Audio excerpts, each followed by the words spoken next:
Assalamualaikum warahmatullahi wabarakatuh. Pada kesempatan ini, kami dari kelompok 2 akan mempresentasikan hasil proyek yang kami buat sebagai upaya mendukung Sustainable Development Goals atau SDGs, khususnya pada poin membangun infrastruktur yang tahan lama, inklusif, dan berkelanjutan. Proyek ini berupa alat pendeteksi getaran sederhana atau mendeteksi gempa yang berfungsi sebagai sistem peringatan dini untuk mendeteksi potensi getaran atau gempa.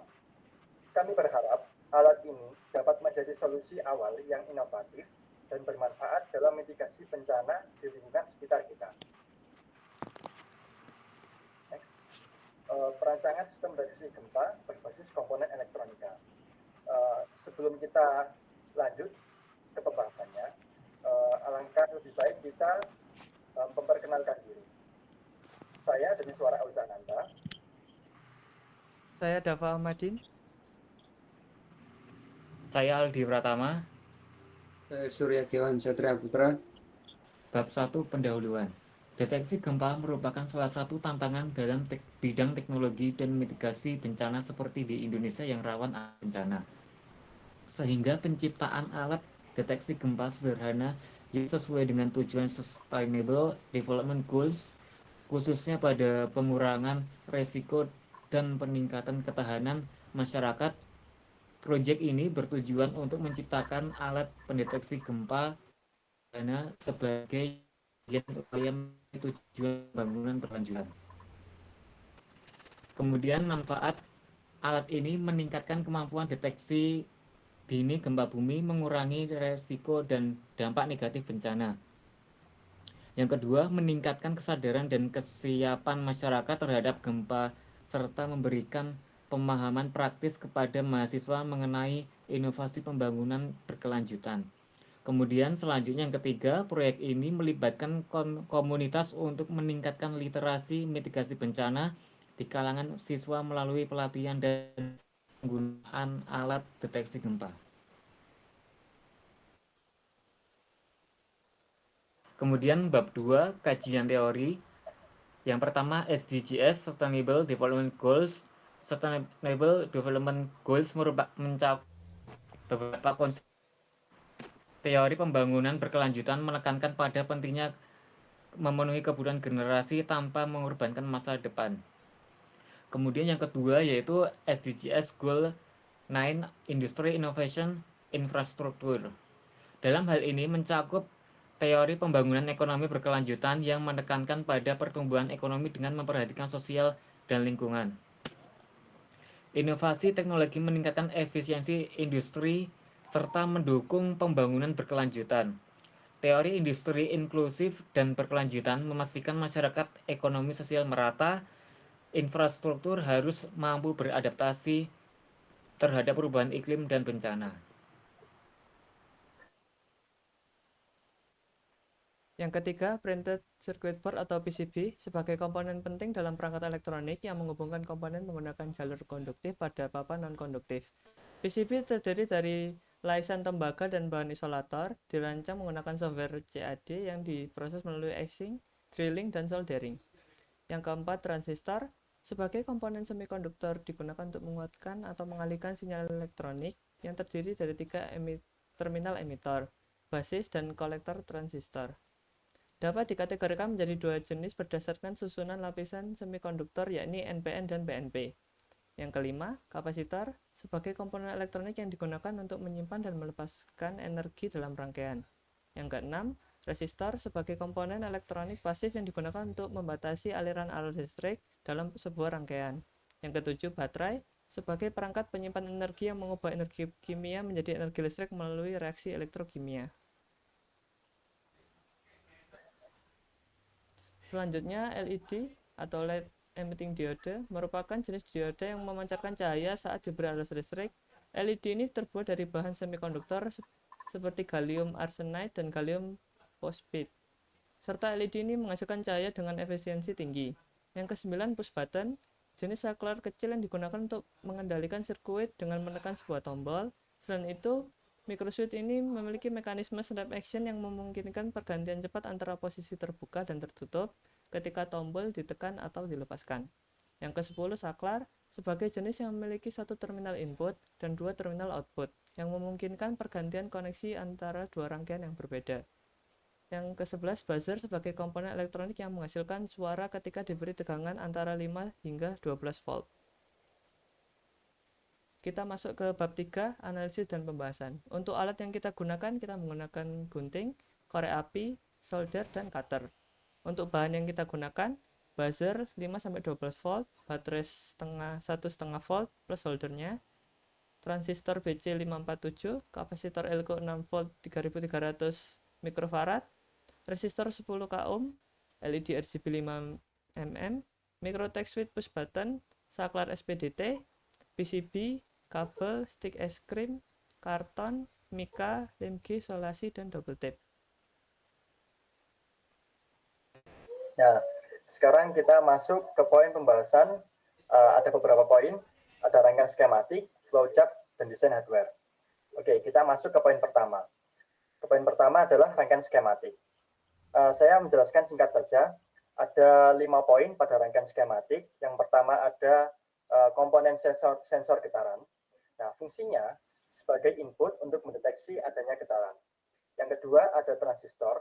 Kita memiliki dua transistor yang berjenis BC547 di sini, yang bertipekan NPN. Nah, fungsi dari transistor ini sebagai saklar elektronik yang akan mengaktifkan rangkaian. Komponen ketiga ada buzzer. Fungsinya untuk mengeluarkan suara sebagai indikator adanya getaran. Komponen keempat ada switch dan reset. Switch untuk mengaktifkan alat, sedangkan tombol reset digunakan untuk menonaktifkan alarm setelah mendeteksi getaran. Dan komponen terakhir, kita memiliki kapasitor dan juga resistor, yang fungsinya sebagai mengatur kestabilan sinyal dan arus dalam rangkaian. Poin kedua ada analisis flowchart. Yang pertama ada mulai, artinya alat aktif dan siap mendeteksi getaran. Yang kedua ada sensor mendeteksi getaran. Nah, ini merupakan percabangan antara sensor ini mendeteksi atau tidak. Jika sensor tidak mendeteksi adanya getaran, sistem akan tetap dalam kondisi standby, yang artinya LED dan juga buzzer tetap dalam keadaan mati.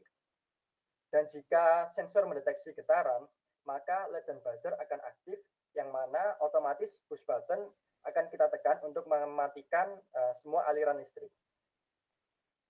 Nah, analisis terakhir ada desain hardware. Di sini ada 3 poin. Yang pertama ada struktur kotak, berfungsi untuk melindungi komponen elektronik di dalamnya dari kerusakan fisik.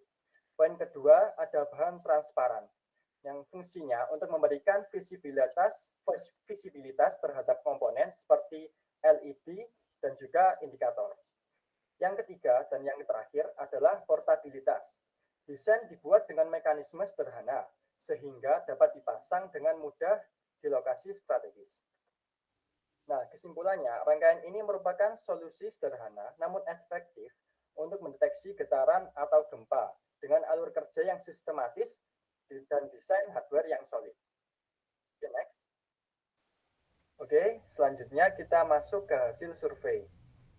Menurut responden, survei ini memiliki rentang usia yang beragam, mulai dari 16 hingga lebih dari 50 tahun, dengan mayoritas berusia 18 hingga 25 tahun. Sebagian besar responden adalah pelajar atau mahasiswa, disusul oleh profesi lain seperti pegawai swasta, pramuniaga, wirausaha, dan ibu rumah tangga.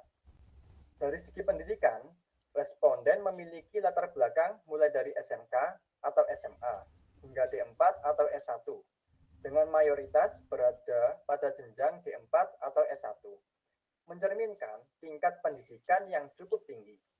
Responden berasal dari berbagai wilayah di Indonesia, terutama Klaten dan Banyumas, yang dikenal sebagai daerah rawan gempa. Untuk slide selanjutnya, hasil survei. Hasil survei menunjukkan bahwa mayoritas responden pernah mengalami gempa dan tinggal di daerah rawan seperti Klaten dan Banyumas, dengan sebagian besar merasa gempa lebih dari 5 kali.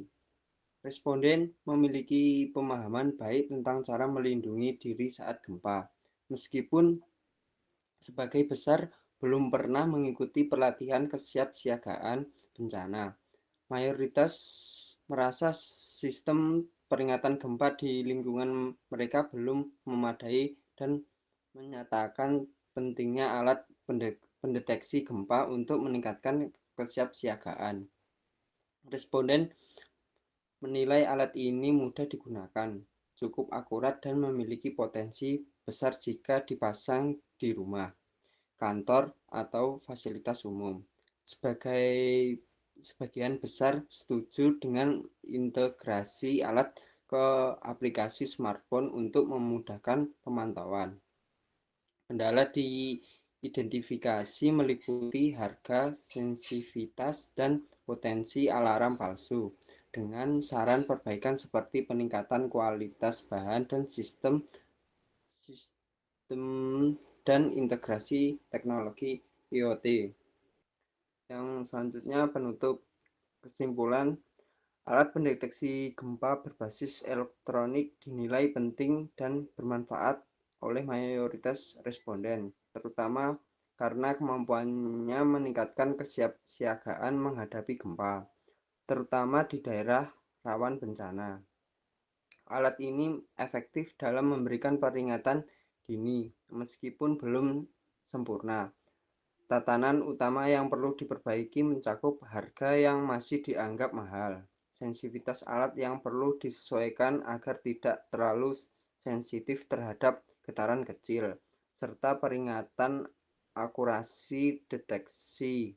Responden ini juga menyarankan integrasi dengan teknologi modern seperti smartphone dan IoT untuk mempermudah pemantauan dan memberikan peringatan cepat.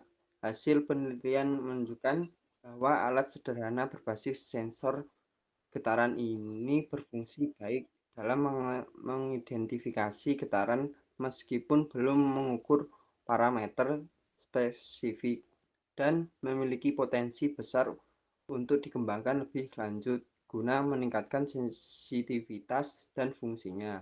Secara keseluruhan, alat ini sangat berpotensi untuk membantu masyarakat menghadapi ancaman gempa dengan baik. Sekian presentasi dari kami kelompok 2, dan mohon maaf dan tidak ada. Assalamualaikum warahmatullahi wabarakatuh.